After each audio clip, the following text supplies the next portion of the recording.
Mais bien, chers frères, le Fils de l'homme, quand il viendra, trouvera-t-il la foi sur la terre? La question de Jésus peut nous surprendre. On peut se demander quel est le lien avec la parabole juste avant, où Jésus nous encourage à prier sans cesse, sans se décourager. Et il montre que ce juge qui ne respecte personne, qui n'aime pas Dieu, qui n'aime pas ceux qui l'entourent, finit par exaucer la supplication de la veuve parce qu'elle n'arrête pas de l'assommer avec ses revendications. Et Jésus nous dit, croyez-vous que le Père des cieux, que Dieu, est comme ce juge qui finalement au départ n'exauce pas du tout la supplication demandée et qui finit par l'exaucer à force d'être assommé de nos prières? Jésus donne la réponse, il dit non, il ne les fera pas attendre ceux qui prient, ceux qui supplient le Seigneur. Il les exaucera, il leur fera justice. Mais justement, quand il ajoute, trouvera-t-il la foi sur la terre? C'est qu'il y a un lien extrêmement fort entre la prière et la foi. Alors, comment comprendre cela? Souvent, mes chers amis, on se dit, on invoque le Seigneur, on le prie, on lui demande d'exaucer telle ou telle demande, telle ou telle prière, tel ou tel vœu, et on ne voit jamais arriver les choses telles qu'on le demande. Et parfois, on va jusqu'à dire, mais qu'est-ce que j'ai fait au bon Dieu pour avoir cela, pour avoir ceci? Je le prie tous les jours et il ne m'exauce pas. Eh bien, mais là, mes chers amis, c'est là que Jésus nous pose la question. Trouvera-t-il la foi sur la terre? Est-ce que tu as la foi?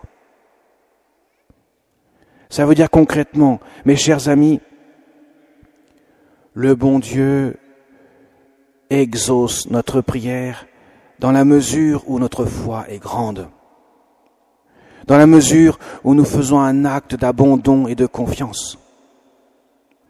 C'est la nécessité même pour que la prière soit exaucée en tant que telle. Parce que si je n'ai pas la foi, ou si je parle au bon Dieu, comme je parlerai à quelqu'un d'autre, et que je jauge, je juge, j'essaie de voir s'il va exaucer ma prière, et je lui fais confiance qu'à condition qu'il exauce ma prière, s'il n'exauce pas, je plie bagage, c'est que, précisément, je manque de foi. La foi, c'est pas seulement croire en Dieu. Les démons croient en Dieu, en l'existence de Dieu, mais ils n'ont pas la foi. La foi, c'est une confiance inébranlable en Dieu. Ça veut dire que je ne demande pas à Dieu d'exaucer avant tout ma volonté, même si c'est bien. Demander la guérison d'un proche, ça ne peut être que bien, évidemment.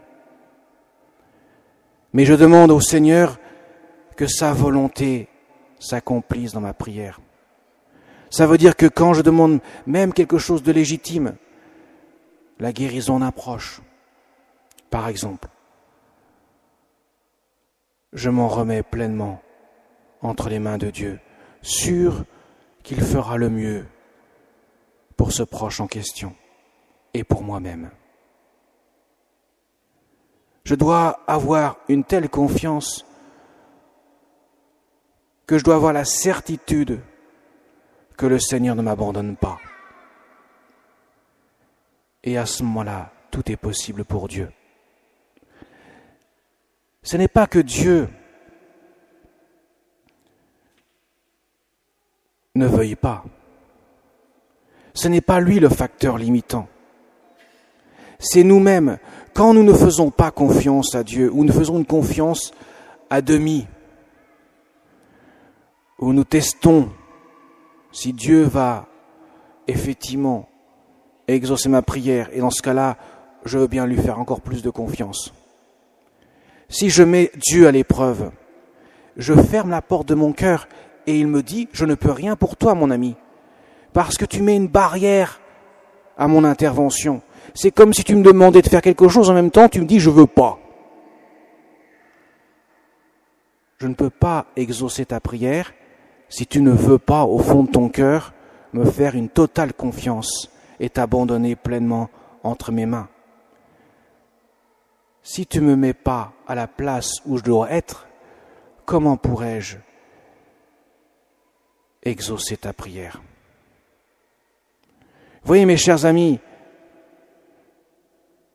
on ne peut pas penser que Dieu serait quelqu'un qui serait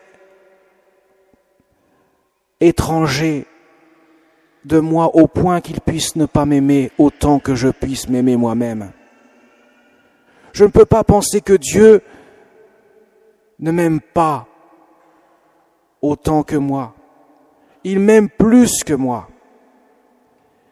Et sa toute puissance, sa toute miséricorde puissante ne peut s'exaucer, s'exercer que dans la mesure où moi je l'accepte. Parce que c'est un mystère d'amour. Et que sans l'accueil de l'amour, de la miséricorde du Seigneur, il ne peut rien pour moi. Sa puissance miséricordieuse ne peut pas se faire contre moi. Elle se fait toujours en coopérant, en collaborant. Et alors, à ce moment-là, Dieu fait des merveilles dans mon cœur. Voilà pourquoi, mes chers amis, il faut faire confiance au Seigneur quand on a besoin de son aide. Et nous avons toujours besoin de son aide.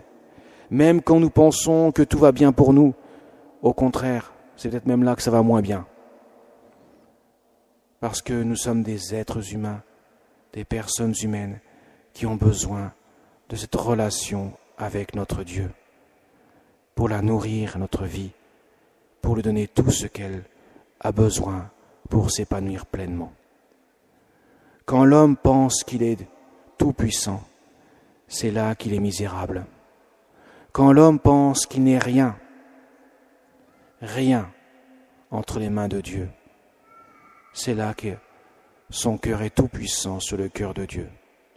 Parce que Dieu s'engouffre dans une âme qui s'offre pleinement à lui.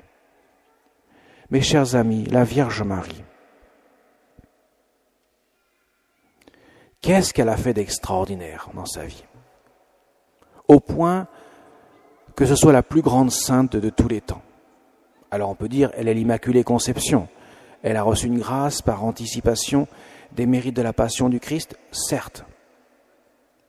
Mais on pourrait dire aussi, mes chers amis, depuis notre baptême, nous avons été lavés du péché originel. Nous n'avons plus le péché originel. Et quelle est la différence? C'est que la Vierge Marie, elle n'a jamais mis un obstacle à l'amour de Dieu dans sa vie. Elle n'a jamais commis le péché personnel. Alors que nous avons la grâce pour ne pas le commettre et nous le commettons souvent. Alors qu'est-ce qui distingue la Sainte Vierge par rapport à nous dans sa vie de chaque jour? La Vierge Marie est une personne humaine, elle n'est pas une personne divine. Donc, elle est comme nous, devant le mystère de Dieu. Mais ce qui la distingue fondamentalement par rapport à nous, c'est qu'elle s'abandonne pleinement, en toute confiance, même au pied de la croix, quand tout est perdu, pourrait-on dire, devant son Fils ensanglanté, qui paraît avoir perdu la partie devant les Romains et devant les Juifs. Et voilà que la Sainte Vierge Marie ne doute absolument pas de Dieu. Son cœur est en toute confiance dans le cœur de Dieu. Voilà pourquoi, mes chers amis, que non seulement la Vierge Marie est notre intercesserie, celle qui intercède pour nous, mais en plus, elle est notre modèle de vie chrétienne. Nous pouvons donc lui demander son aide. Elle n'est pas sur un pied inatteignable, un piédestal inatteignable. Elle est à notre portée. C'est une mère qui nous aime, qui nous a pris sous son manteau protecteur, comme elle l'avait dit à Lucie, à Fatima. Je serai ton refuge et ton chemin qui te conduit vers Dieu. Demandons-lui son aide. Mettons-nous à son école. La prière du rosaire, du chapelet nous aide à cela, à se mettre à son école, à se laisser conduire par elle dans la méditation des mystères de la vie du Christ. C'est elle qui nous enseigne comment s'abandonner, comment faire confiance au Seigneur. Là, nous trouverons une aide précieuse et nous découvrirons à quel point que lorsque nous faisons une confiance totale en Dieu, que nous ne manquons pas d'espérance, Dieu fait de grandes choses en nous. Et à ce moment-là, nous voyons que si notre vie, notre cœur est résolument tourné vers Dieu, Dieu exauce sans tarder notre prière. Amen.